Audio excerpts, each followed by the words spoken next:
c'était vraiment l'urgence du temps. Nous sommes vraiment très avancés dans le temps. Et ça fait peur des fois de réaliser. Nous sommes si proches du retour du Seigneur. Et nous sommes en même temps très inconscients de cela. En fait, cette inconscience ou cette négligence, c'est également un des signes de la fin. Lorsque les gens deviennent si insouciants, aussi inconscients de la fin, alors la fin est encore plus proche. Et nous devons juste être alertes, veiller tous les jours, être à son frère, tous les jours prier, tous les jours lire sa parole, tous les jours éviter le mal, remplir son cœur de bien, et que cela nous trouve prêts, que le Seigneur nous trouve prêts, parce que c'est juste ça qu'il faut faire.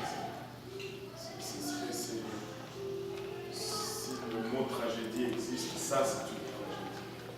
Il faut que le Seigneur nous trouve prêts. Amen. Alléluia. Il faut que le Seigneur nous trouve prêts. Regarde ton voisin, il faut que le Seigneur nous trouve prêts. Gloire au nom de Jésus. Vous pouvez vous asseoir.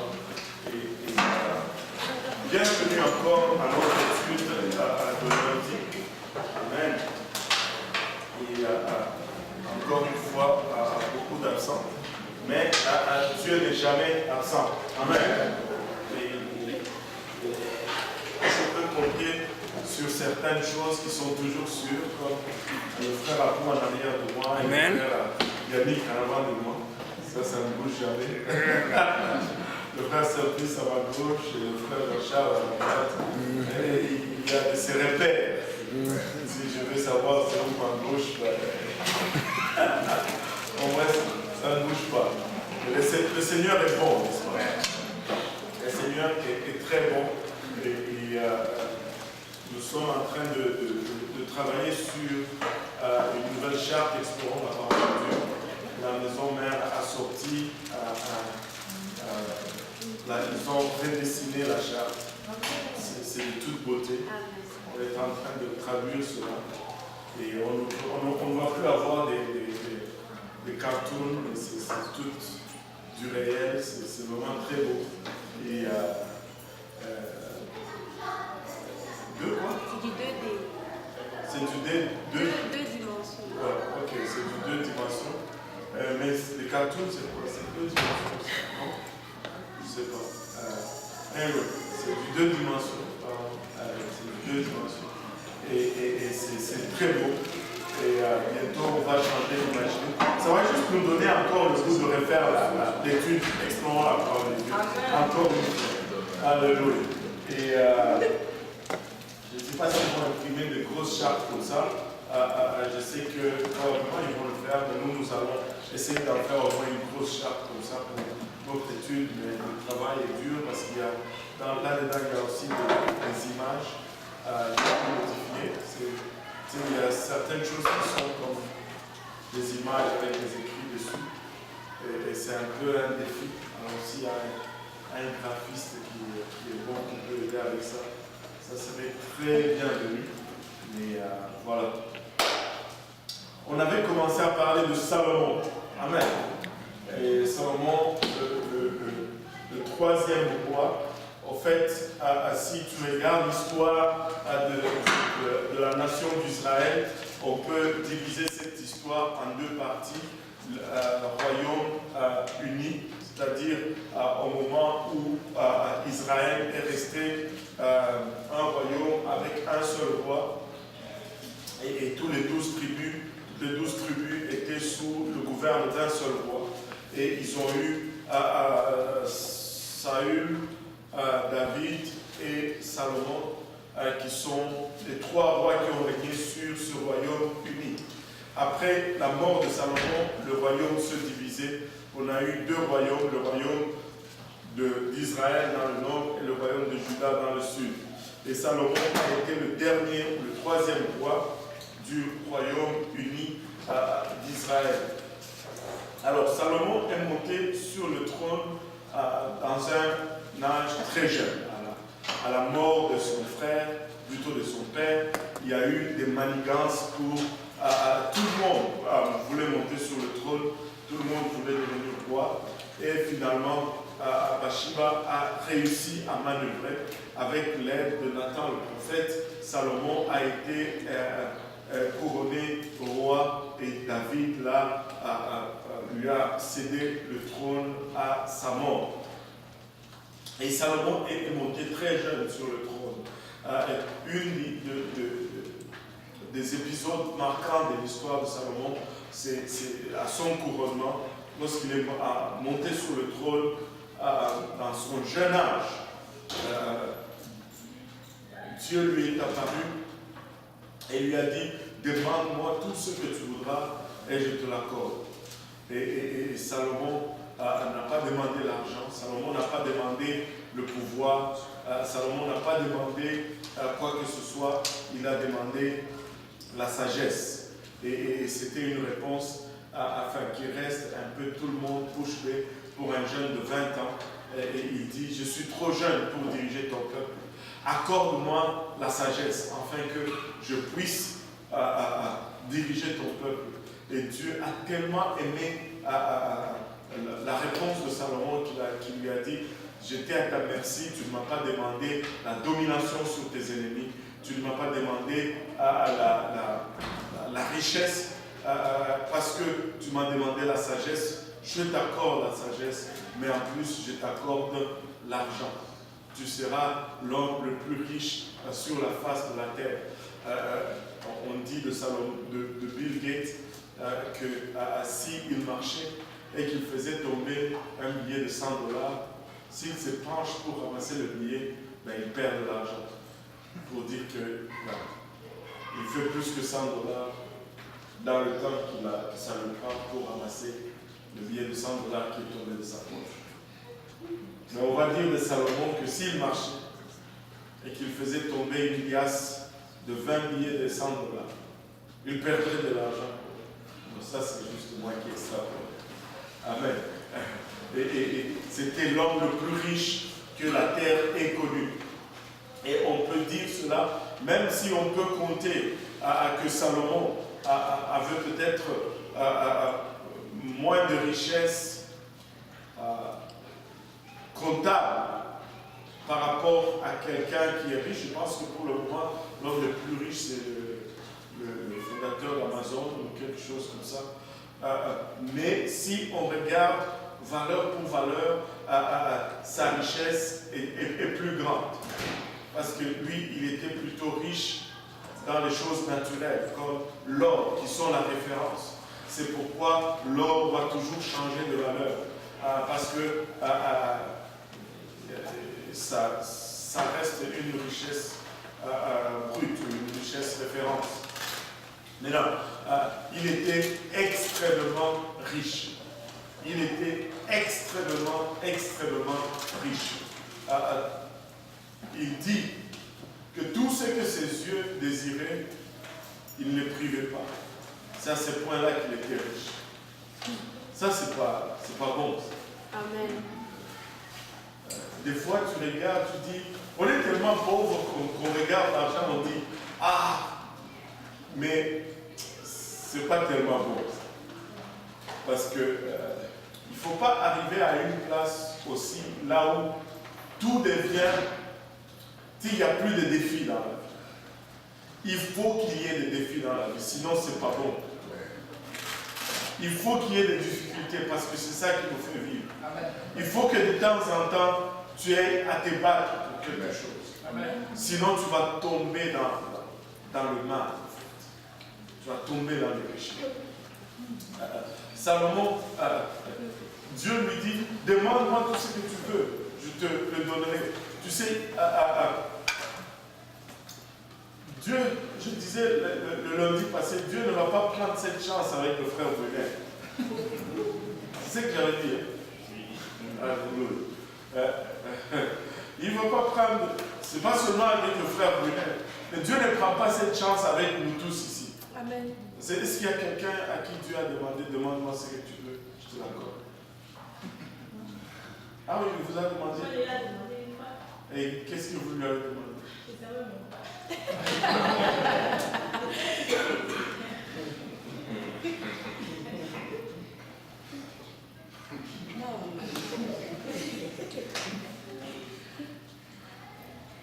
Ah, voilà. Il a pris une chance avec toi parce que tu ne savais pas. Voilà. Il ne va pas prendre cette chance avec nous. Faisons l'exercice un peu. Soyons honnêtes. N'essayez pas de faire le pieux ici. Parce que vous savez que bon, c'est pas vraiment Dieu qui demande. Bon, Brunel. Si Dieu te demande, avez-vous déjà pensé à cela? Si Dieu te demande aujourd'hui, demande-moi qu'est-ce que tu veux, je te l'accorde. Qu'est-ce que tu vas demander? Ce n'est pas facile. Pourvu que ça tombe dans le moment où tu pries beaucoup. Parce que sinon tu vas faire une grosse bêtise. Alors, ce n'est pas facile. Mais Salomon n'est pas arrivé à cette place-là juste accidentellement. Salomon avait une vie de prière. Salomon avait une vie de relation intime avec le Seigneur. C'est pourquoi Dieu lui a demandé cela. Il faut aller regarder l'historique de Salomon un peu extra-biblique et tu vas voir que c'est quelqu'un qui a été élevé par le prophète Nathan. Et dans sa jeunesse, il aimait beaucoup le Seigneur. Il partait dans des retraites comme ça, dans le désert, pas là où il y avait les gens. Il partait dans le désert, seul et incognito. Il priait. Ça, des fois, on le cherchait, on ne le trouvait pas. Mais il pouvait partir pour 10 jours dans le désert, prier, cherchant la face de Dieu. Il n'est pas arrivé à ce niveau-là, juste comme ça, en se prélassant dans la cour royale. Il avait une relation intime, il avait pu gagner la confiance de Dieu et Dieu avait confiance en lui. Et là, quand Dieu lui demande finalement, il dit donne-moi la sagesse. Et d'où cette citation célèbre du frère Mutombo, si tu veux l'argent, prie pour la sagesse. Si tu veux l'argent, prie pour la sagesse. Dieu va te donner l'argent. Mais Dieu nous connaît. On ne peut pas pouvoir les truquer avec des choses comme ça. Et, il a écrit plusieurs proverbes. Je pense qu'il a écrit plus de 3000 proverbes, dont les plus pointilleux sont enregistrés dans le livre de proverbes, à peu près 600 quelques proverbes. Et ça démontre vraiment sa sagesse, ça démontre combien il était sage. Un de ses jugements qu'il a rendu célèbre, c'est le jugement avec les deux femmes. Écoutez, c'est toujours facile pour nous de lire l'histoire et la fin de l'histoire et dire ah ben voilà. Mais là, pris dans le feu de l'action, ce n'est jamais évident. Ce n'est jamais évident. Imaginez à la cour royale ces deux femmes qui arrivent avec un enfant vivant, un enfant mort, et les deux réclament la maternité de cet enfant. Non, c'est mon enfant, non, c'est mon enfant. À ce temps-là, il n'avait pas d'ADN, de test ADN, il n'avait pas. Il n'y avait rien de ces choses. Et là, Salomon est maintenant mis à l'épreuve. Tu pouvais voir sûrement des gens qui regardaient, on va voir maintenant quelle sera sa sagesse. Que va être sa sagesse. Et d'une façon brillante, il a résolu le cas. Il fait venir un soldat, il dit prends l'enfant et divise-le en deux et donne un morceau à chaque maman. Et tu peux voir, tu peux t'imaginer un peu le désarroi de la foule. Mais c'est quoi ça comme jugement? C'est quoi ça comme jugement? Et là, Salomon regarde. Une des dames dit non, ne faites pas ça. L'autre dit ouais, c'est ça. Comme ça, on va avoir chacun un morceau. Une mère préfère voir son enfant vivant ailleurs que de le voir mort. Déjà, une mère qui dort et qui roule sur son enfant. Écoutez, c'est déjà, ça montre quel genre de femme c'était.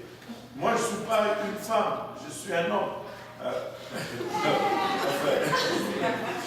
Mais je me rappelle toujours de ceci. Quand on a eu Sifa, notre premier bébé, on était tellement paumés, on n'avait pas de berceau. Sifa dormait dans notre lit. Et là, le premier jour qu'elle est venue à la maison, on l'a mis là sur le lit. Moi, je me suis couché d'un côté et mon épouse de l'autre côté. Je vous dis, cette nuit-là, je n'avais pas bougé. Je suis la même position. C'est comme si tu ne dors pas. Tu es là, moitié éveillé, moitié endormi, parce qu'il y a cette affaire fragile là à côté que tu ne peux même pas éternuer, parce que sinon, ça va se briser. Et c'est tellement fragile. J'en ai fait des choses. J'ai regardé souvent, parce que tu sais, des fois, elle dort, elle ne bouge pas. Là, tu regardes, est-ce qu'elle est encore vivante? Et là, je vais soulever sa petite robe, je vois son petit ventre respirer. Ah, elle vit. C'est tellement fragile, un bébé. C'est tellement fragile. Si moi, je n'arrive pas à tourner de peur, mais cette maman, elle dort, parce que sûrement elle gonflait même, elle roule sur son enfant, l'enfant meurt. Et le lendemain, elle se réveille, et elle va changer le bébé. Elle va changer le bébé. Donc, elle ne pleure même pas son enfant, mais elle va le changer. Tout est dans l'apparence. Tout est dans l'apparence. Tu devrais être en choc, mais tu vas changer le bébé. Tout est dans l'apparence. Si les yeux des gens nous tuent des fois, les yeux des gens nous font faire des choses. S'il n'y avait pas les yeux des gens, je te dis la sainteté serait facile. Très facile. Parce que tout le temps, qu'est-ce qui va passer? J'ai dévié un peu de Salomon. Une question sur Salomon? À peu près. Vous avez dit tantôt voilà, qu'il priait beaucoup, il allait en retraite, tatata. Et je me dis, c'est peut-être pour ça que Dieu l'a posé la question. Justement, c'était ça mon point. Mais est-ce que, à part dans la Bible, mais dans la Bible, en même temps, ça ne me dit pas qu'il y avait des hommes qui avaient des up and down avec Dieu, de temps en temps ils arrivaient à prier, de temps en temps ils n'arrivent pas. Or, je ne sais pas pour les autres, mais comme dans la vie d'aujourd'hui, c'est difficile, tu vois, d'être constant, même si tu essaies, que tu peux y arriver, mais après, tu es en bas, tu es en haut et tout. Mais est-ce que Salomon, est-ce qu'on peut dire qu'il était toujours en haut, vu que... Non, je ne crois pas qu'il était toujours en haut, parce qu'il était humain. Peut-être qu'il était en haut, et puis moyen, et puis en haut, et puis moyen. Parce qu'il y a moyen de mener une vie constante avec le Seigneur. Okay. Et ça dépend aussi de ce que signifie en haut, en bas. C'est pourquoi il faut être c'est pourquoi il ne faut pas jouer aux extrémités.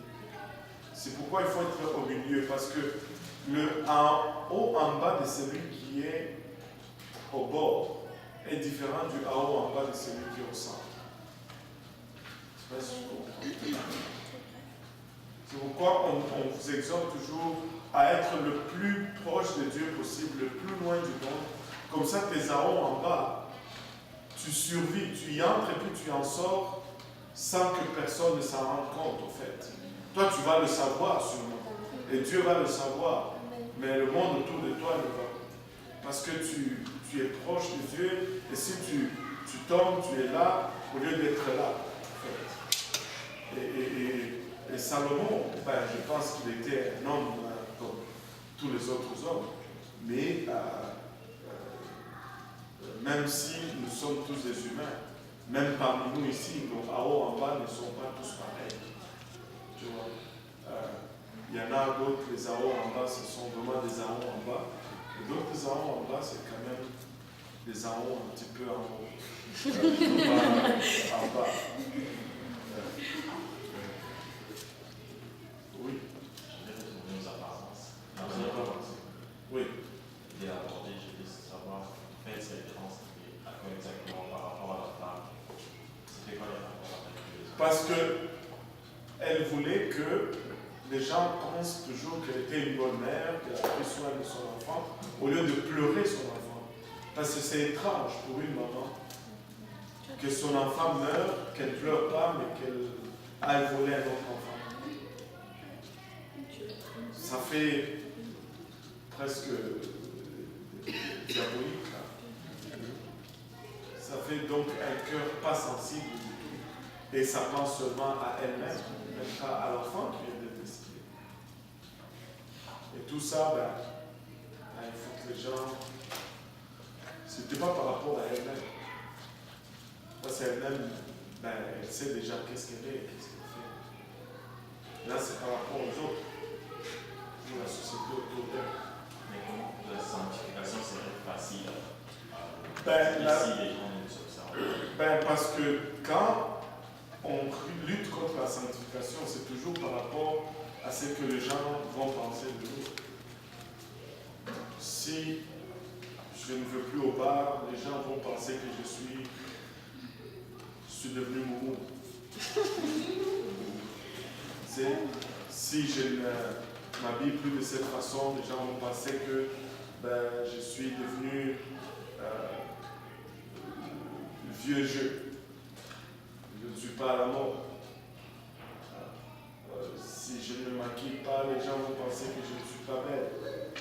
C'est pas. Parce que toi-même, tu te vois quand tu vas dormir, là, tu ne mets pas tout cet arsenal.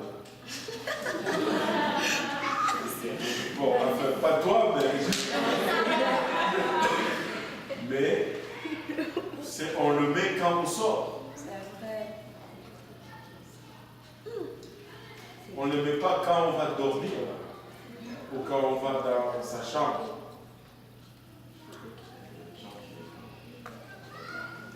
Qu'avant d'aller dormir, il faut encore plus quand ils vont sortir.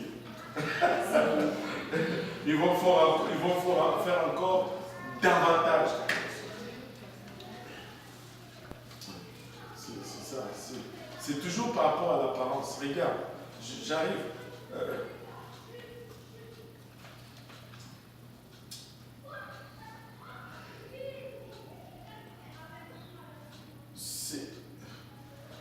C'est pourquoi même il y a les termes, l'amour, les tendances. Pourquoi est-ce qu'à un certain moment, tout le monde commence à porter la même chose? Tout en réclamant qu'ils sont différents. Je suis original, mais tous ils portent la même chose. C'est tout le temps les mêmes affaires. Quand quelque chose sort, c'est tout le temps, tout le monde qui veut cette affaire. Et là, tantôt ça va être les chaussures pointues. Toutes les filles vont avoir des chaussures pointues. Et puis après, c'est les bouts arrondis. N'essaye pas de vendre des chaussures pointues. Tu ne vas pas faire affaire. Tout le monde, personne n'en veut plus. Là, et puis tu vas me dire, non, c'est ça que j'aime. Mais tantôt, tu n'aimes pas ça. Amen. C'est quand c'était pas. Tantôt, ce n'est pas d'éléphant. Tout le monde. Tantôt, pour le moment, c'est des affaires collées. Tantôt, c'était des affaires gros, mais maintenant, c'est des affaires collantes. Et bizarrement, c'est tout le monde. Dis-moi que c'est toi qui as choisi ta vie ou bien c'est juste les regards, c'est parce qu'on pense que c'est. Maintenant, ça c'est bon, tout le monde veut faire ça. c'est un truc, en tout cas. Oui, l'autre question, ou la question est partie, on a répondu déjà. Non, en fait, c'est pas, je pense que je ne me suis pas bien expliquée. Quand je disais up and down, c'est plus par rapport à la constance dans la prière. Je me demande, est-ce que toutes ces personnes, Salomon, je ne sais pas qui d'autre, est-ce qu'ils étaient vraiment constants dans la prière ou ça pouvait arriver qu'ils avaient quand même des luttes aussi, tu luttes avec toi-même pour rester constant, et malgré ça, ils ont quand même trouvé grâce aux yeux de Dieu ou bien ils étaient quand même différents? Ben, je pense qu'ils étaient de même nature. La Bible nous dit que Élie était un homme de même nature que nous. Ça me dit un peu. Mais moi, la vraie réponse à cette question, c'est on ne sait pas. Maintenant, moi, je veux répondre un peu à la question qui n'est pas posée par rapport à cela. C'est-à-dire, waouh, est-ce que quand je ne suis pas constant, je suis quand même correct? C'est à peu près ça? Ou... Ça dépend correct de quel sens? Ben, je suis... Parce que eux, est-ce que eux, ils étaient tout le temps constants ou ils étaient comme nous? Je ne sais pas si je dois dire constant parce qu'on nous dit que quand déjà tu fais un jour sans prier, ça passe. Quand tu fais 2 jours, tu es déjà en train de mourir. Donc là, je ne sais pas si... On dit que quand tu fais un jour sans prier, toi tu le sais, ouais, c'est ça. Dieu le sait, personne des autres ne savent pas. Quand tu fais 2 jours, c'est une façon de parler. Ce n'est pas que c'est un jour, 24 heures. C'est qu'au début, tu le sais toi-même, parce que tu ne peux pas te mentir à toi-même. Mais à un moment donné, si tu continues dans cette tendance, les gens vont le savoir. Tu ne vas plus cacher parce que ton attitude va changer. Tes réactions vont changer. C'est une expression juste pour dire que c'est juste prie, essaie de prier tous les jours. C'est ça. Mais je pense que ces gens-là, ils étaient comme nous. Ils avaient leurs faiblesses, ils avaient leurs points forts. Mais comme nous aussi, malgré que tous nous avons nos faiblesses et que nous avons nos points forts, il y en a qui sont plus consacrés que d'autres, il y en a qui sont plus spirituels que d'autres. Mais nous sommes tous de la même nature. Donc, comme pour dire, rien n'a changé vraiment. Oui, oh my goodness, aujourd'hui c'est le jour des questions. Non, c'est juste pour que... qu'est-ce que vous avez parlé concernant la note tout à l'heure?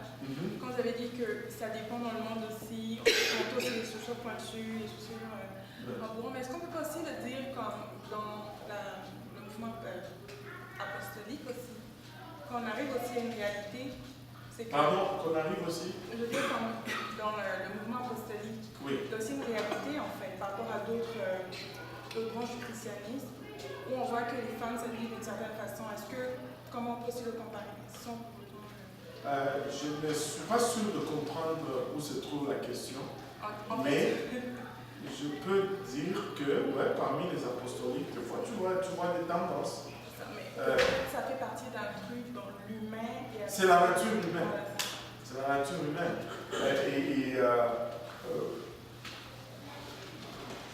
C'est juste la nature humaine.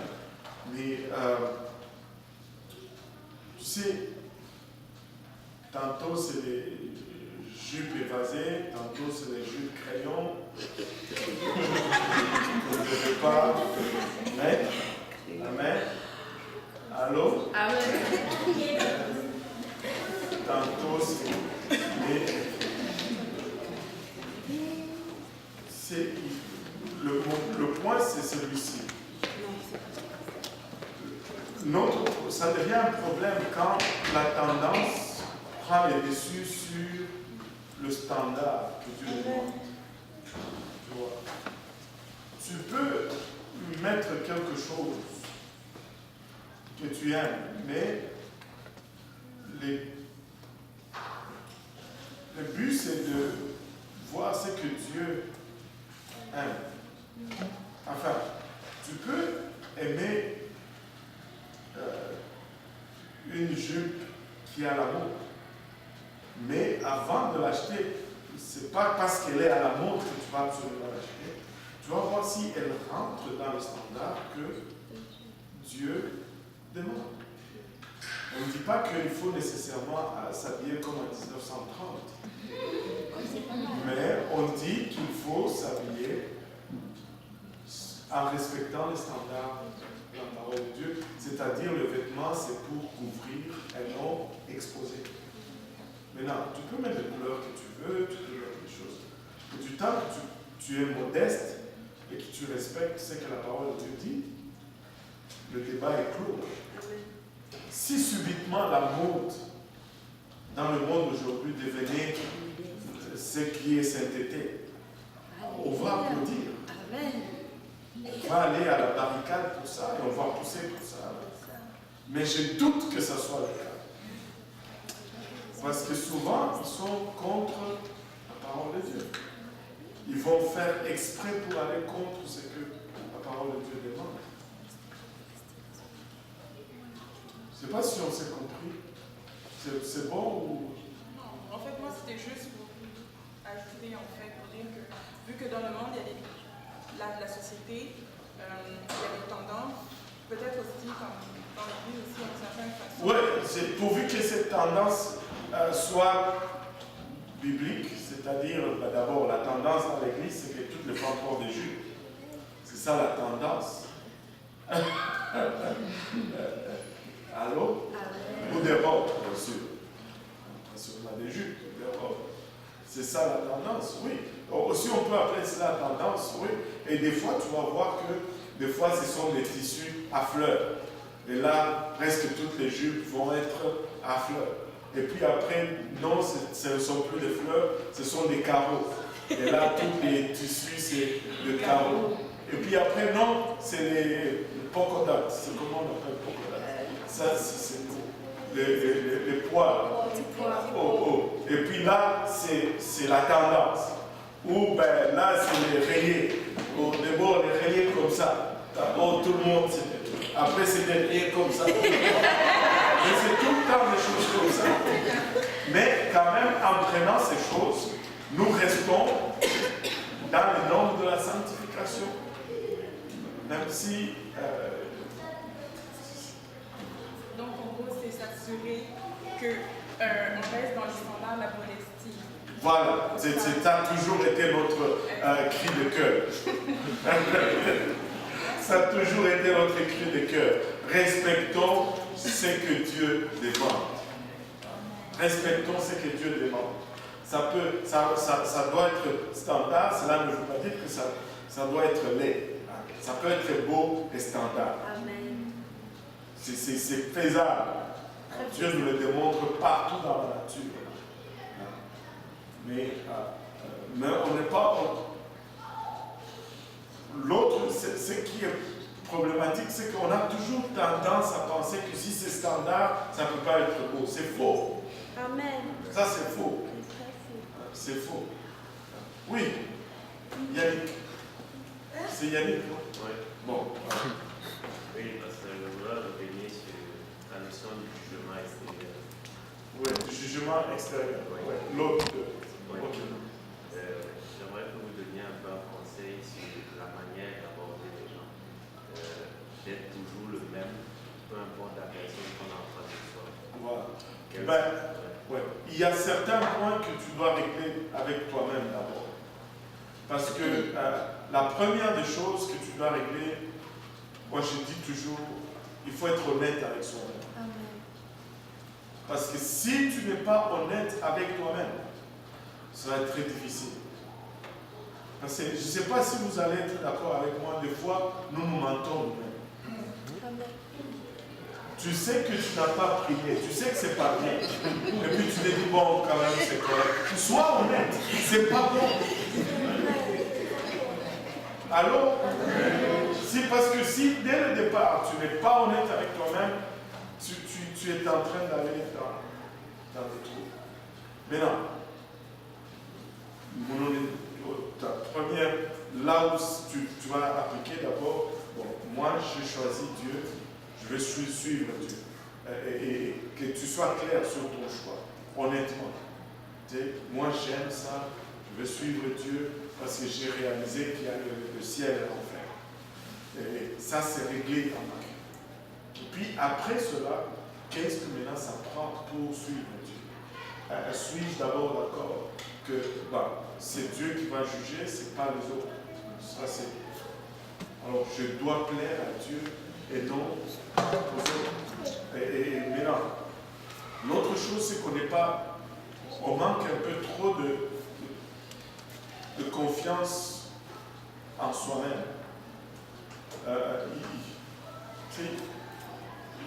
Vraiment, je ne dis pas cela pour faire rire les gens ou pour blaguer, mais c'est vraiment des choses qui sont sincères. Tu dois d'abord arriver à te convaincre toi-même que je suis correct comme je suis. Amen. Je m'assume. Si je suis noir, ça ne me dérange pas, je suis correct. Si je suis blanc, ça ne me dérange pas, je suis correct. Si je suis foncé, c'est bon, je m'aime comme ça. Et je crois que Dieu a fait le meilleur travail avec moi et j'accepte cela. Parce que toute personne est belle. Amen. Toute personne est belle. Parce qu'il n'y a pas quelque part où tu vas trouver le standard. Comme on dit, c'est un nez pointu ou un nez rond qui est plus beau que. Il n'y en a pas là. C'est sujet au goût. Amen. Et ça donne la chance à tout le monde. Chacun trouvera le ciel. Mais quand tu t'assumes, tu n'as plus besoin que l'autre t'approuve pour te sentir bien. Amen. Tu sais, tu peux. Je vais juste le dire d'une façon générale pour éviter un peu les hommes, les femmes. Un cas type, c'est par exemple le noir. Si tu vas aux États-Unis, il y a beaucoup de complexes parmi le noir. Au point où on veut changer toute l'histoire. On dit Jésus-Christ était noir, Moïse était noir, tous les pharaons étaient noirs, même Napoléon aurait été noir. Je n'ai pas besoin que tous ces gens soient de noir pour que je sente que j'ai de la valeur comme moi. Je suis bien, je suis correct, je n'ai pas besoin que tout le monde dans le passé soit noir pour penser que les noirs sont aussi intelligents ou corrects. Non, juste s'assumer, je suis correct. Je peux aller à l'école, je peux devenir ingénieur, je peux devenir président de la République, je peux tout faire. Donc, ce sont des points que quand ça, c'est des choses comme ça sont réglées, après même, c'est l'opinion de l'autre. Je ne veux pas dire que tu vas arriver à une place où tu vas juste nettoyer toute l'opinion de l'autre. Tout le monde veut être épais, n'est-ce pas? Vous ne voulez pas être aimé, vous? Tout le monde veut être aimé. Mais tu ne dois pas laisser cela dicter ta personnalité. En fait, parce que je ne vous ai peut-être pas aidé dans la compréhension de la question. Je parlais plutôt de comment nous, on doit se comporter. Ouais. Parce qu'il y a des passages dans la Bible, je pense que c'est dans Jacques, où on demande d'aimer tout le monde de la même façon. Oui, on doit les aimer. Bon, alors quand on doit se comporter, c'est... Comment se comporter? Ok, je vois peut-être où tu veux en venir. Il y a une différence entre accepter le standard de Dieu et suivre le standard de Dieu et juger les gens. On doit aimer tout le monde parce que nous-mêmes, nous étions de cela avant de venir. Nous faisions peut-être des choses pires que ceux qui sont encore dehors et qui ne connaissent pas Dieu le font. Mais non, on ne va jamais juger. On va aimer les gens, sinon on ne va jamais les gagner à Dieu. Et on va toujours aller vers eux on va toujours les expliquer avec amour, avec patience, qu'il y a mieux que ce qu'il y a. On peut dire que quelque chose est mal sans émettre un jugement. Parce qu'à un moment donné, il faut discerner. Sinon, on ne pourra aider personne. Parce que l'autre tendance aussi, c'est de dire, on doit aimer tout le monde, on doit les accepter tels qu'ils sont.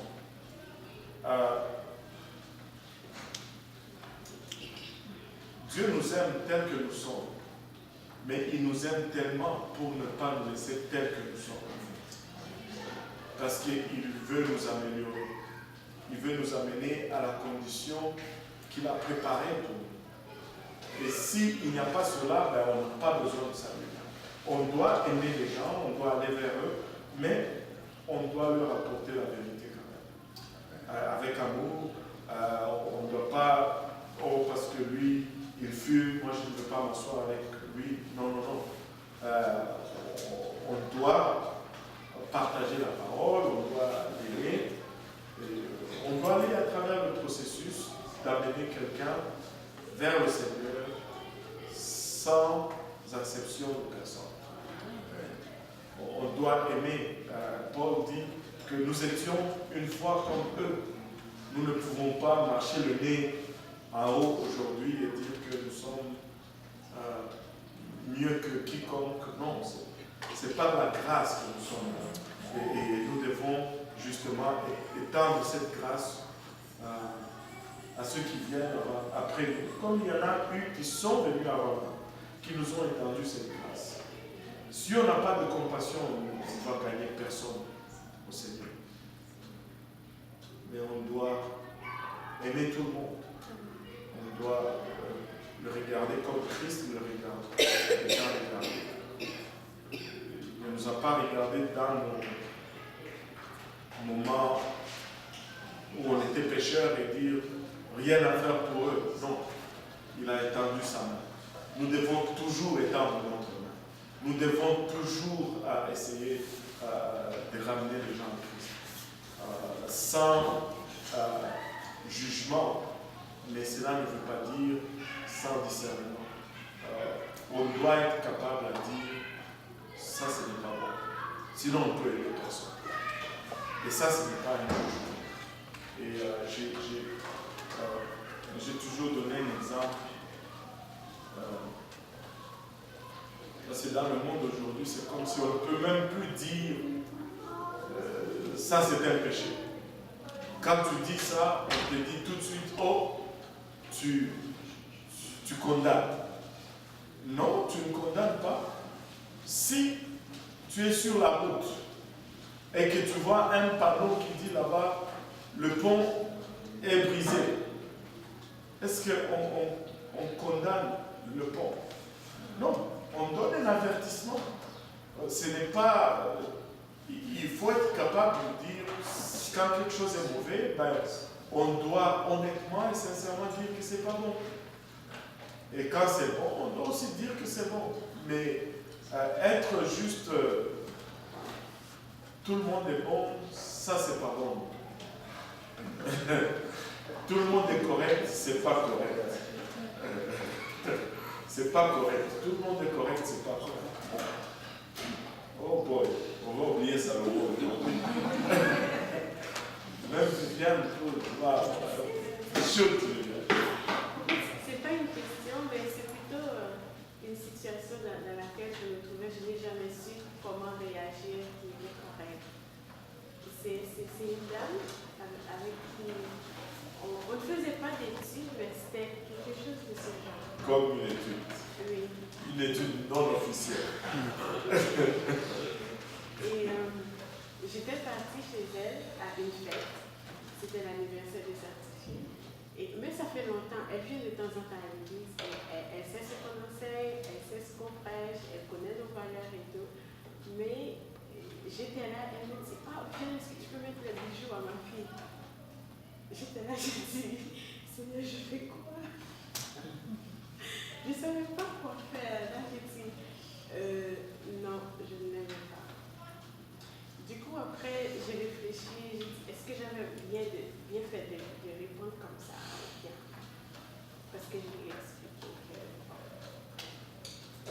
jeune pote avec deux jeunes qui dormaient. Moi, je n'ai aucun problème avec ça. Je ne vois pas où est le problème parce que pourquoi est-ce que ça devait être toi qui faisais ça? Il n'y avait pas d'autres personnes. Il y avait d'autres personnes. Alors, pourquoi ça devait être toi qui faisais ça? Des fois, c'est juste, les gens, des fois, ils vont faire exprès pour voir où est-ce que tu vas avec ta conviction. Moi, si, il faut vraiment être à l'aise avec ça. Moi, je n'ai pas de problème. Et c'est ça que moi, j'avais. C'est clair. Je ne veux pas le faire. C'est comme. Je ne veux pas participer. Je suis juste, je dis non. Ben, il n'y a pas de malignité, il n'y a pas de rancune. Tu as fait ton choix, moi aussi j'ai fait mon choix. Ben, on se serre la main, on reste amis, mais bon. Mais chacun a ses ordres. Tu sais, on a fait cela dans d'autres choses dans la vie. On a fait des choses comme ça, on a pris des décisions comme ça dans la vie, mais quand ça devient spirituel, il y a toujours cette pression dessus. Oh, moi je ne joue pas au foot avec vous. Ben, on a pris des décisions comme ça. Mais quand il y a la connotation spirituelle, il y a toujours cette pression qui est là sur nous. Mais c'est correct, je ne veux pas le faire. Oui. Si ça peut aider la soeur Vivienne, moi je ne pense pas non plus qu'elle ait mal réagi parce que, prenons par exemple cet exemple-là, moi à un mariage dans ma famille, il y avait une personne de ma famille qui est venue spécifiquement me voir pour me demander de lui apporter une bouteille de champagne.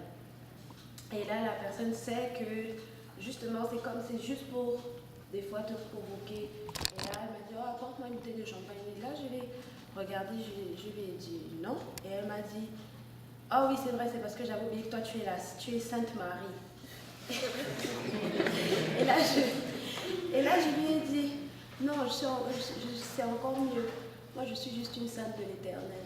Et là, elle était juste comme, ok. Et, parce que c'est juste que des fois, les gens veulent justement t'éprouver dans ce que tu crois. Et elle croyait que justement, avec la pression de la célébration, que j'allais céder et dire, oh, ok, je vais juste chercher. C'est pas comme si je vais boire. Mais non. Non. C'est des choix très simples. Waouh, c'est chaud. Hein? On va aller là, puis on va faire le tour. Patrick. Oh boy. Qu'est-ce qu'on a servi? Vas-y, Patrick, rapidement, comme ça. Oui, pasteur, est-ce que c'est d'un tout autre ordre si dans le milieu de travail où tu es, justement, tu es voué à mettre des. Je veux dire, à avoir en main justement ces choses. Tu es voué à quoi? Ben, tu es obligé d'utiliser des produits justement qui sont liés à cette non-sanctification-là. Est-ce que dans le milieu du travail, c'est d'un autre ordre? Non, ce n'est pas de notre ordre et ça dépend toujours de ce qu'on fait avec ces produits. Si tu travailles dans l'hôpital, par exemple, qu'on utilise de la morphine pour endormir les gens et faire une opération, c'est correct. Mais alors que cette même drogue est utilisée à d'autres fins.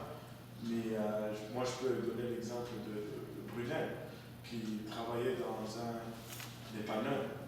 Et moi, c'est pas moi qui lui a dit, c'est lui-même qui a commencé à avoir la conviction, parce que là, il a vite réalisé qu'il fallait vendre la cigarette, il fallait vendre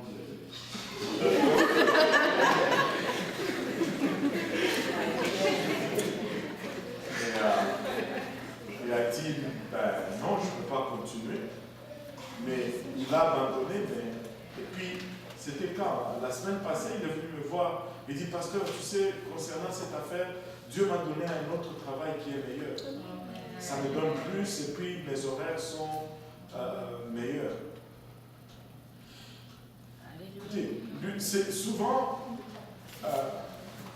je vais juste être radical. Parce que le monde dans lequel nous vivons, il est radical. Est-ce que tu peux travailler dans une compagnie de tabac qui produit la cigarette?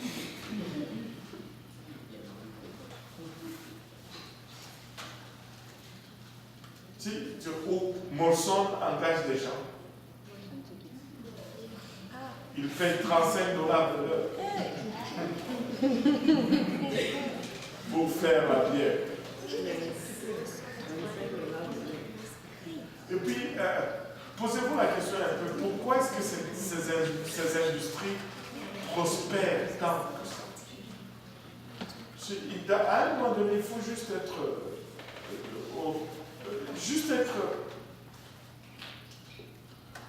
conséquent avec ce que tu confesses. Il ne faut pas chercher à baser ta conviction sur moi. Sois conséquent avec ce que tu professes. À un moment donné, je veux prendre une résolution pour 2019. Si quelqu'un vient me demander, pasteur, est-ce que tu trouves que ce travail est correct? Je vais refuser de répondre. Sois conséquent avec ta croyance. Qu'est-ce que tu en penses toi-même?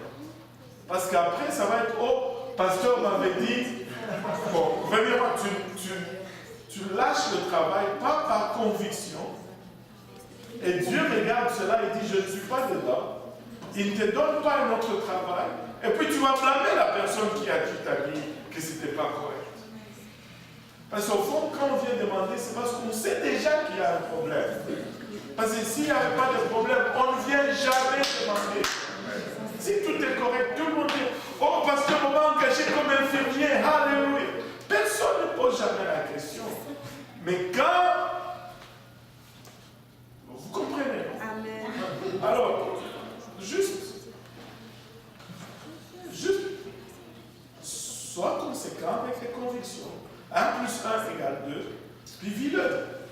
Si tu n'es pas encore là,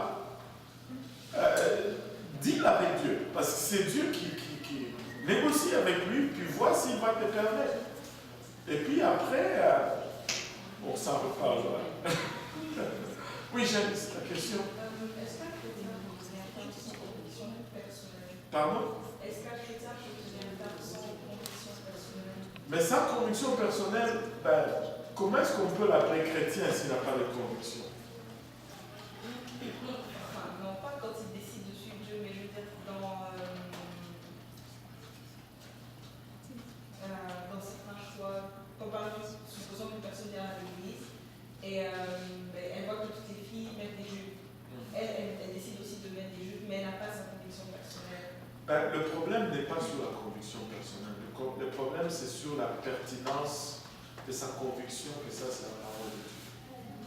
Parce que, tu sais, en restant sur le superficiel, on peut tout justifier. Mais si on peut, parce que c'est très simple. Je suis chrétien parce que je veux plaire à Dieu. Okay? Maintenant, Dieu me dit que ça, je n'aime pas. Est-ce que je crois que c'est Dieu qui me dit ou pas? Parce que si c'est là-dedans, c'est Dieu. Alors, du temps que c'est là-dedans, et que moi je dis, je n'ai pas les convictions, moi je commence à questionner ton amour pour Dieu. Parce que c'est là où vraiment le point se trouve. Tu t'aimes plus que tu n'aimes Dieu. Et là, ça va toujours être un problème, non pas seulement avec ça, mais avec presque tout. Et éventuellement, ça va être difficile. Et pour donner une réponse, tu ne vas pas tenir. Quelqu'un, ça ne va pas tenir. Parce que tu ne développes pas cet amour avec Dieu. Je vais te donner un exemple. J'étais dans une étude biblique. Et c'était des études qui duraient longtemps. Je vous dis, vous commencez à 19h, je sortais de là à 1h du matin très souvent. On me nourrissait quand même. J'étais bien traité. Mais on ne finissait jamais tôt. Je peux vous dire que peut-être 3 ou 4 fois, je suis sorti de là peut-être à 2 ou 3 heures du matin. Mais c'était intense. On avait fini explorant la parole de Dieu. On est entré dans la sanctification.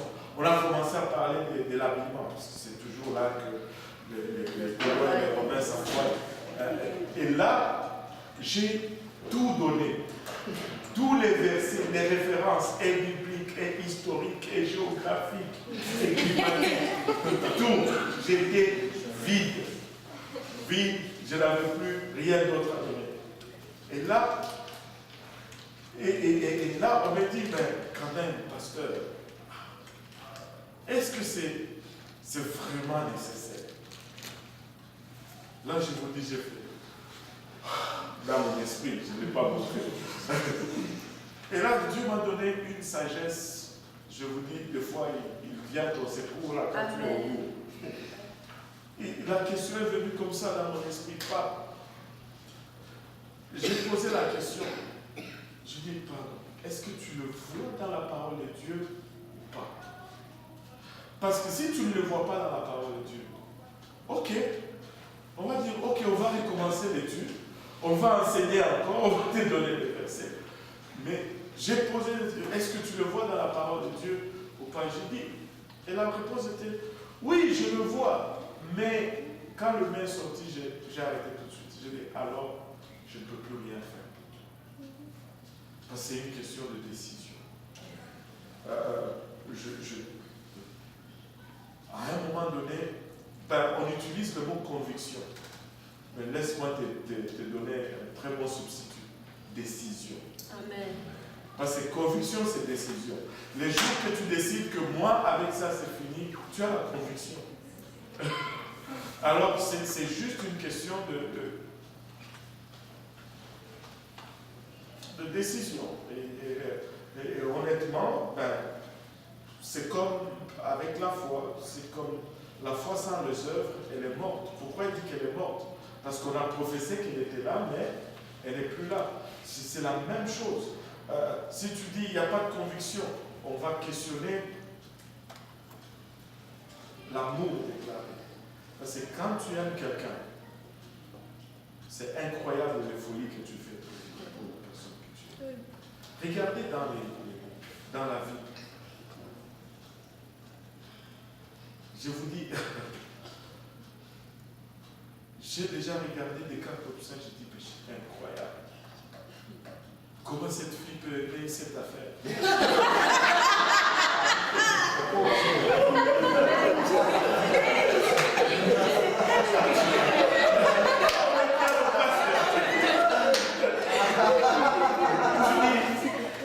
Tu vois un bandit, un voyou,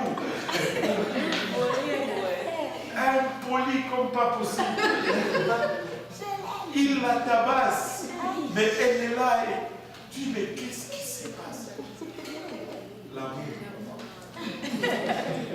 Quand on aime Dieu, la conviction est là. Attends un peu, il y avait la voix. La question, c'est sur la sanctification. Oh, maman. Ouais. En fait,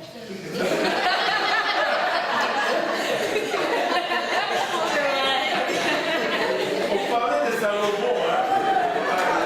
en fait,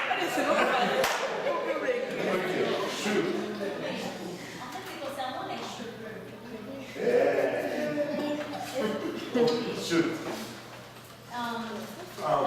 Quand quelqu'un te dit que, parce que la Bible dit que Dieu nous a donné nos cheveux comme voile. Donc, c'est pas une obligation de porter un autre voile ou Ouais. parce que j'ai déjà mes cheveux. Voilà, correct. Du temps que tu les coupes pas. Ben, c'est ça. C'est comme, parce que j'ai toujours eu ces genres de discussions.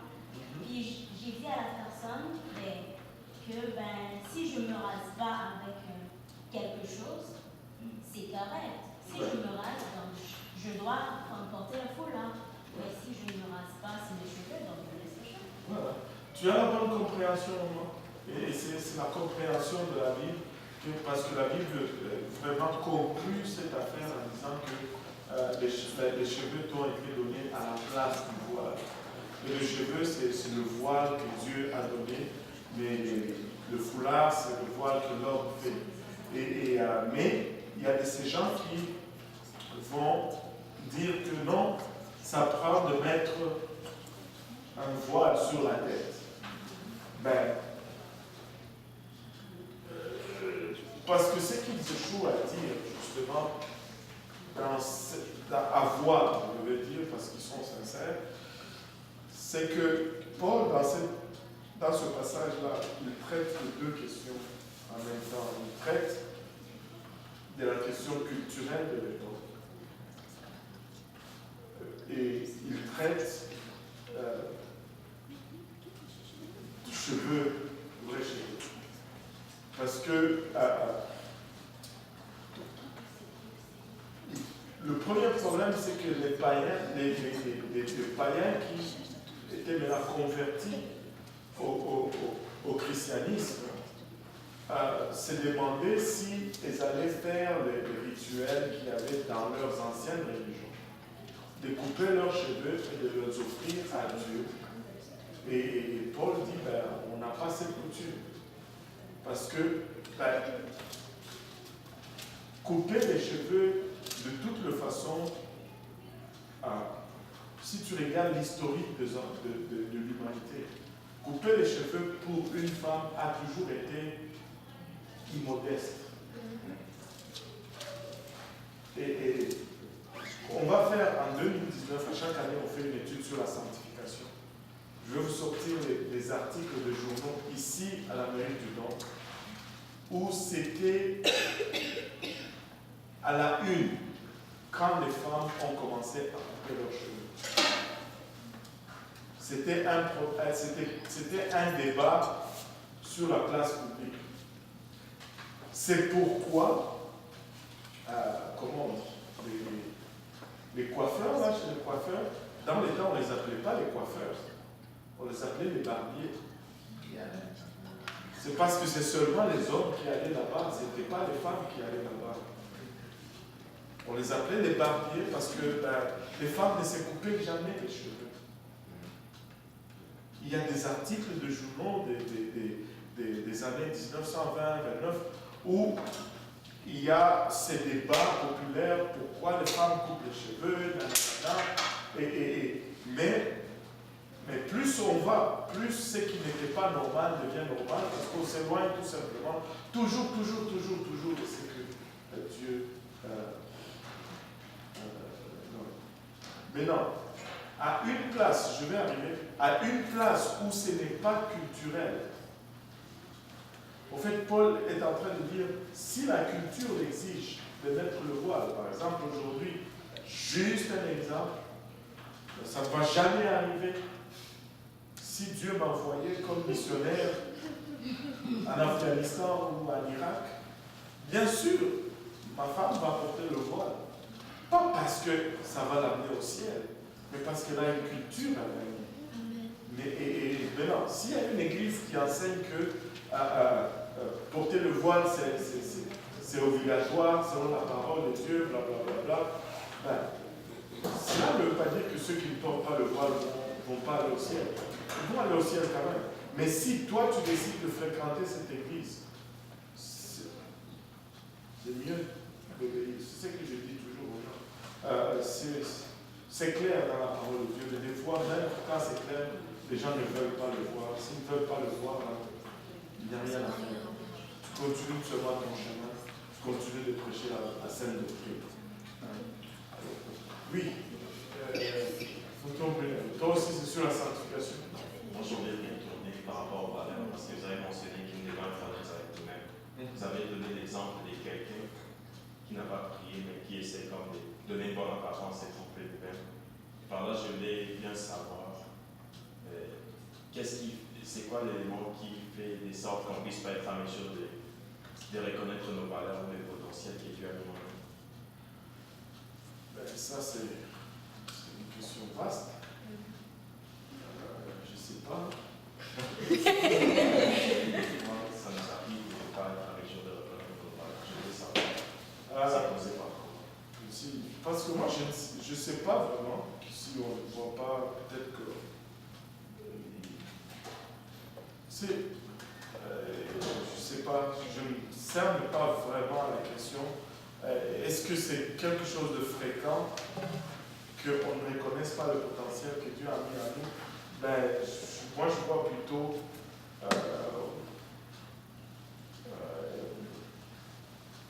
c'est pas une question de reconnaître le potentiel, mais c'est juste une question de faire ses devoirs. Parce que quand tu fais tes devoirs, le potentiel il s'exprime tout seul. Et très souvent, on ne veut pas faire nos devoirs. Et avant d'arriver au potentiel, il faut d'abord faire les devoirs de tous les jours. Et puis là, c'est là que le potentiel va s'exprimer. Mais si on ne fait pas ce devoir simple, il faut oublier le potentiel. Tu sais, on veut être missionnaire en Afghanistan, mais on n'est même pas capable d'aller évangéliser au métro Côte-Vertu. Ça ne marche pas. Tu fais ton devoir, et puis le potentiel va venir en place. Très souvent, notre problème, ce n'est pas le potentiel. Notre problème, c'est notre disponibilité et l'aptitude de faire nos devoirs de tous les jours. Après, les autres choses, Dieu les fait venir. Tu vas voir, ça tombe en place. Et il ouvre les portes, il te dirige, mais toi, tu fais les petites choses que tu dois faire tous les jours. Et le reste vient tout seul. Ça, c'est vraiment la clé. Oui, Maureen, tu avais... C'est passé. C'était juste un commentaire quand vous parliez des cheveux. J'allais juste dire que pendant la Deuxième Guerre mondiale, quand on rasait la tête des femmes, c'était justement un signe comme pour les humilier. Parce qu'une femme sans cheveux, c'était une punition en fait. Ouais, mais chez nous, on fait cela. Si tu veux punir ta fille qui n'écoute pas, tu le rases la tête. Et c'est une honte. Et là, elle est toute gênée, il ne veut plus sortir parce qu'elle est covo.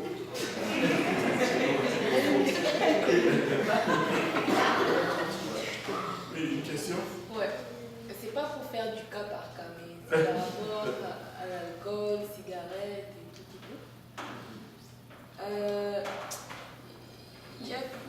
Bon, admettons que tu es, c'est juste un exemple pour mettre dans le contexte, parce que je comprends pas les filles, je me dis même si tu ne bois pas ou que tu ne fumes pas, mais si c'est pas, bon, on dit pas que tu vends, mais si quelqu'un te demande, je donne un exemple, je suis chez ma tante, par exemple, pour juste dire comme ça, elle me dit donne-moi l'alcool au frigo, c'est pas parce que je ne bois pas que je ne peux pas servir. Ça, le fait de servir ne fait pas que bon, j'ai réuni mes principes ou fais-moi. Tu sais, on n'est pas en train, justement, on ne veut pas faire du cas par cas.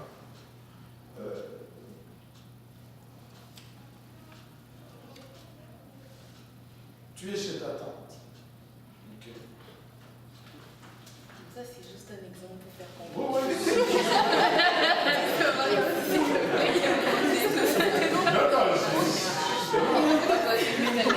Non, parce que je vais juste vous montrer où le point se trouve. Parce que je veux que vous compreniez ceci. Je ne sais pas si vous avez... Je sais que vous avez oublié ce que j'ai dit. Je ne veux plus dire aux gens... Je veux que vous arriviez à exprimer que vous vivez vos propres convictions. Mais on n'est pas encore en 2019. C'est pas moi qui dois toujours te dire. Mais, ok, maintenant, qu'est-ce que tu dirais si tu étais chez ta tante et que ta tante te dit, va me chercher la cocaïne dans la chambre? Tu peux encore comprendre. Mais toi, tu l'as pas fait. Mais c'est cette partie que je comprends pas. Est-ce que. En fait. Non, c'est juste que c'est presque la même chose. Ce que tu dois comprendre, c'est que quand je vais chercher cette bouteille, qu'est-ce que je suis en train? Suis-je en train de rendre service? Suis-je en train d'aider? Je ne dis pas que nécessairement tu dois dire non. Je n'en fais pas un grand problème, mais à quelque part, dire que c'est rien non plus, c'est faux. C'est pourquoi je dis, si la même tante te dit, va me chercher la cocaïne ou l'héroïne dans la chambre, est-ce que tu vas juste voilà ma tante. Tu vas avoir une question de conscience, non? Ouais, Ben, c'est justement cette question de conscience-là qui est là. Maintenant, si toi tu dis, c'est pas correct, c'est correct. Parce qu'on ne s'est pas bien compris. Moi, je pars avec la logique que ça reste quand même que si tu veux aussi, bon, pas que tu vas boire pour gagner la personne, mais si en refusant, elle dit, ok, voilà, toi tu es impoli, dans ton église on t'apprend si ça, mais tu peux aussi t'élever, tu lui donnes, mais après tu dis, je vois que tu prends de l'alcool, mais écoute, c'est pas bon. C'est une option. Tout comme tu peux dire, ma tante, je suis vraiment mal à l'aise pour faire cela. Et ça peut être une personne raisonnable. Et la tante n'est pas nécessairement toujours celle qui va exploser. Peut-être qu'elle peut dire, mais pour quelle raison vraiment que tu trouves que ce n'est pas correct? Et ça peut aller dans les deux cas. Mais là n'est pas vraiment le point. Parce que si on prend cela pour justifier, c'est pas, ça peut aller dans un sens ou dans l'autre. Mais la question qui est là, c'est la question de conscience. Tu vois? Tu peux être dans un cas où ça va pour toi. Ça va. Mais honnêtement, il y a une question de conscience qui s'élève. Parce que quand on l'amène à une drogue sur laquelle... Tu sais pourquoi? C'est parce qu'on n'est pas encore tout à fait d'accord que l'alcool n'est pas un péché. Si on était d'accord au même titre que la cocaïne, si on dit l'héroïne, je ne sais pas, tout le monde est d'accord que là, c'est mauvais. Et là, quand on te dit, peu importe l'attitude de la tante, tu vas dire quand même que ma tante, franchement, tu vas dire non, n'est-ce pas? La drogue? Oui. C'est sûr. Bon. Et le point c'est le même, c'est juste une prise de conscience. En gros, c'est une question de conviction personnelle. Et c'est pourquoi j'ai dit, exerce tes convictions. Ne cherche pas mes convictions, exerce tes convictions. Mais écoutez, la Bible est très... Attends, je veux juste regarder, juste une petite chose. Permettez-moi juste...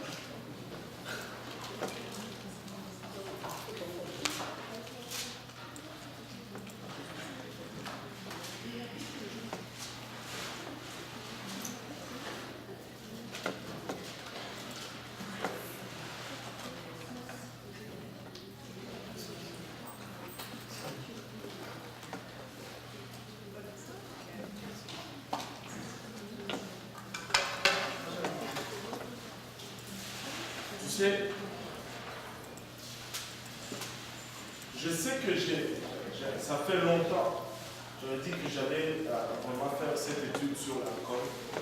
Je ne l'ai pas encore fait, mais je vais le faire. Regardez, Ésaïe 5, Ésaïe 5. Mais je cherche un verset.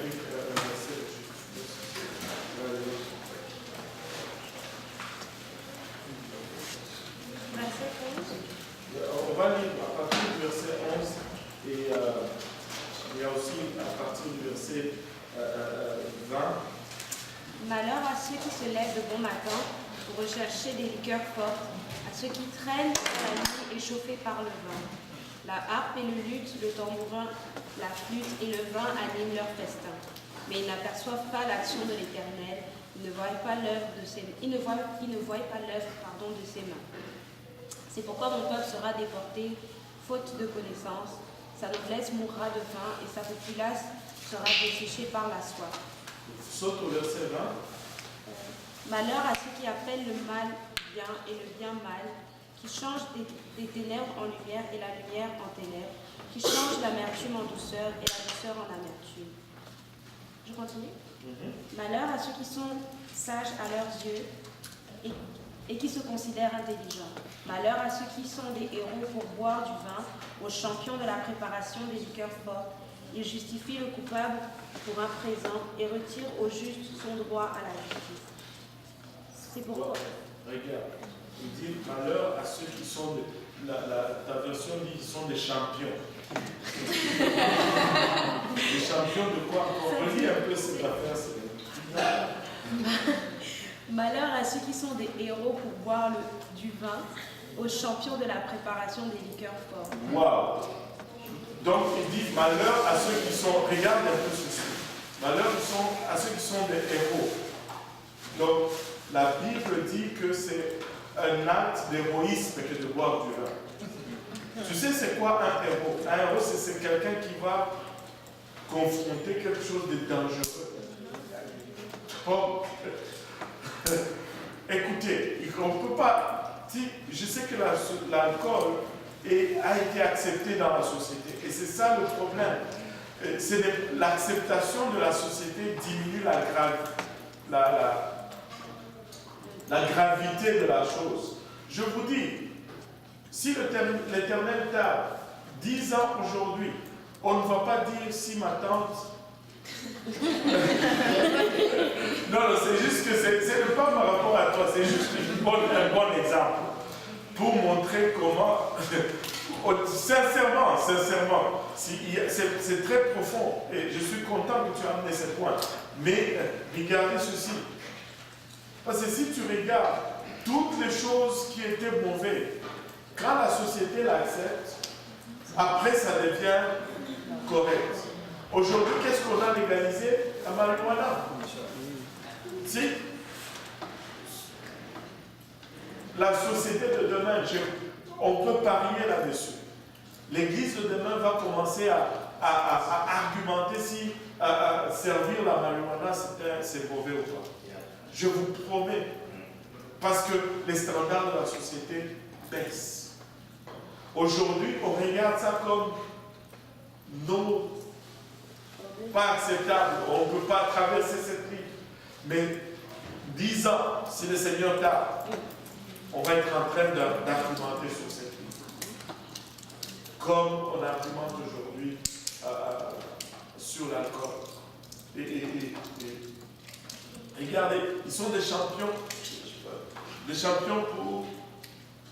non, le héros pour boire du vin et des champions de... La préparation des liqueurs fortes. Préparation. Ils sont des champions de la préparation. Malheur à ceux qui préparent le vin.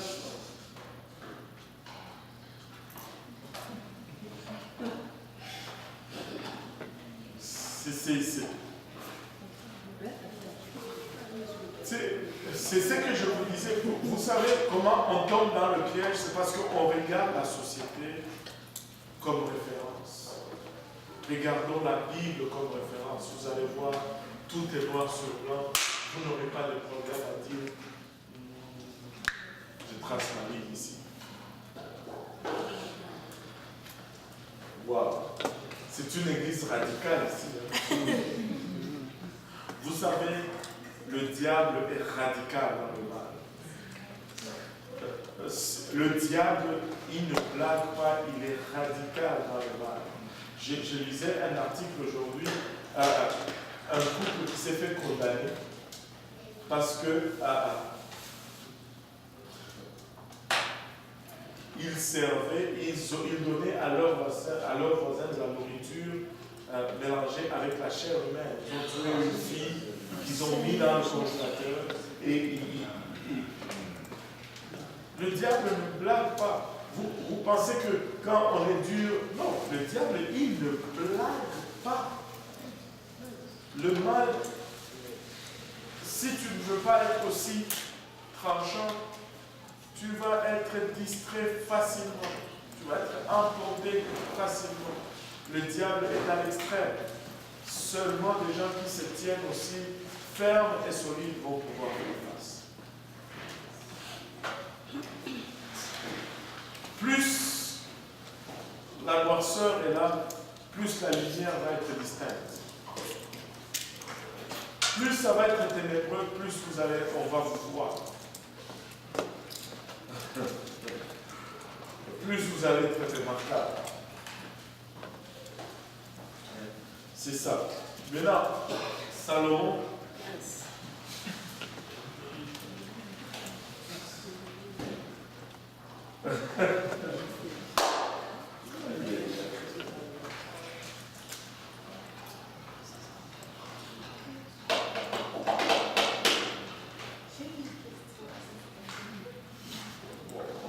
la dernière et puis on va conclure. Admettons que tu as pris une mauvaise décision. Mais la mauvaise décision a fait en sorte que toi tu payes et que l'autre partie paye. Normalement est censé. Mais le truc c'est que tu es dans une position de force où tu peux encaisser. C'est pas que tu veux encaisser, mais tu peux encaisser la conséquence de l'autre. Mais au départ, c'est parce que toi, tu as pris la mauvaise décision. Mais maintenant, oui, tu as payé, mais est-ce que tu es dû pour encaisser la partie de l'autre? Ça, c'est des questions. C'est des questions à 6 inconnus. Là, tu ne me donnes rien. Plus Y plus Z égale Q. Alors là,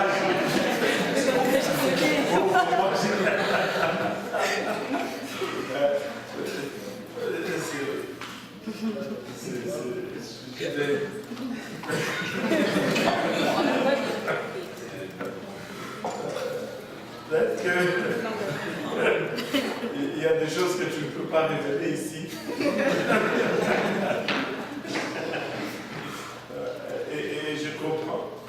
Mais en tout cas, ça dépend. Ça dépend de la valeur de X, ça dépend de ce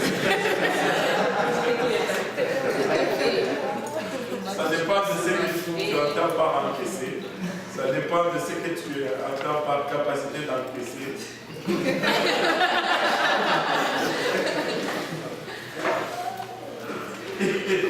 Et ça dépend éventuellement de ce que tu encaisses. Parce que c'est difficile à répondre à une question comme ça. Parce que je peux t'induire facilement. Je peux t'induire facilement. S'il y a des choses à parler, on va pouvoir peut-être parler après, là, si c'est nécessaire. Mais bon, si on ne peut pas révéler certains détails, c'est normal. Mais c'est quand tu as fait une faute que l'autre encaisse. Si c'est de ta faute, essaie d'être au moins gentil. Essaie d'être au moins gentil.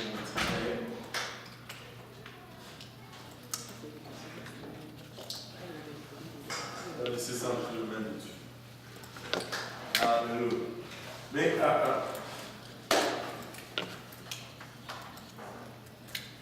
vous savez, laissez-moi vous dire ceci. En conclusion, au-delà de juste dire, ok, ben, c'est péché ou pas péché, c'est Dieu ou pas Dieu, c'est oui ou c'est non. Il faut que vous réalisez une autre réalité, c'est que vous allez être testé aussi. Vous allez être testé, votre foi va être mise à l'épreuve. Mais si, moindre épreuve, vous échouez, ça ne marche pas sous prétexte de conviction. Non, il faut, à un moment donné, il faut assumer son identité. Si tu es chrétien, tu vis ta chrétienté avec aisance et tu sais de qui tu recherches l'approbation. Tu te concentres sur l'approbation de celui que tu veux plaire et le reste va suivre. Parce que très souvent, on va se compromettre pour des gens qui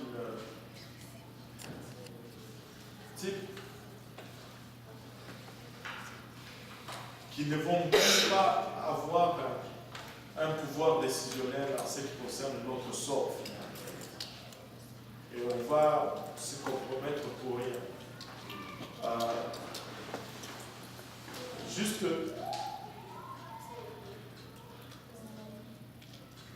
il faut vivre librement ses convictions. Il faut vivre librement ses convictions. Si il n'y a pas de conviction,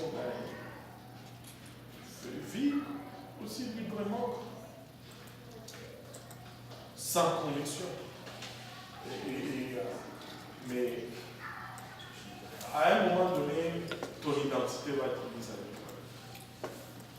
l'épreuve. Veux pas, ton identité va être mise à l'épreuve. La première question, quand le Seigneur a été tenté, c'était quoi la question? Qu'est-ce que le diable lui a dit? Si tu es le Fils de Dieu, ton identité va être mise à l'épreuve. Si tu es vraiment ce que tu dis que tu es, vas-y, montre-le. Il faut être conscient. Très souvent, nous ne sommes pas conscients de l'aspect spirituel en arrière. Il y a vraiment des esprits autour de nous et qui travaillent jour et nuit pour nous faire. Et ils vont utiliser n'importe quoi. Et c'est pourquoi c'est critique d'arriver à un point de décision où tu te dis, moi, je suis là, c'est fini. Les autres peuvent monter, peuvent descendre, ils vont me trouver là. Ils peuvent aller à gauche et à droite, ils vont me trouver là. Est-ce que je suis toujours sans broncher, je suis toujours constant? Non, j'ai des luttes. Mais je me bats là où je suis. Je ne veux pas bouger de là où je suis. Tout le monde a des luttes. Et on ne parle pas de ça. Tout le monde a des luttes. Mais même en luttant, tu sais qu'est-ce qui est bien et tu sais qu'est-ce qui n'est pas bien. Mais combat le bon combat de la foi. Combat le bon combat de la foi. Surtout en ces temps où les choses vont vraiment rapidement à la fin. La fin est sur nous. La fin est vraiment sur nous. Nous devons nous battre comme pas à peu près. La fin est vraiment sur nous. Celui qui persévérera jusqu'à la fin, il sera sauvé. Amen. Donc on va revenir à Salomon lundi prochain. Peut-être tu commences à suspecter que vous n'aimez pas Salomon. Chaque fois qu'on veut parler de Salomon, vous sortez des questions. On ne parle plus de Salomon. À chaque fois, vous sortez des questions. On va parler de Salomon lundi prochain. Alléluia. Et on va conclure l'étude d'aujourd'hui. Le doyen va nous conclure en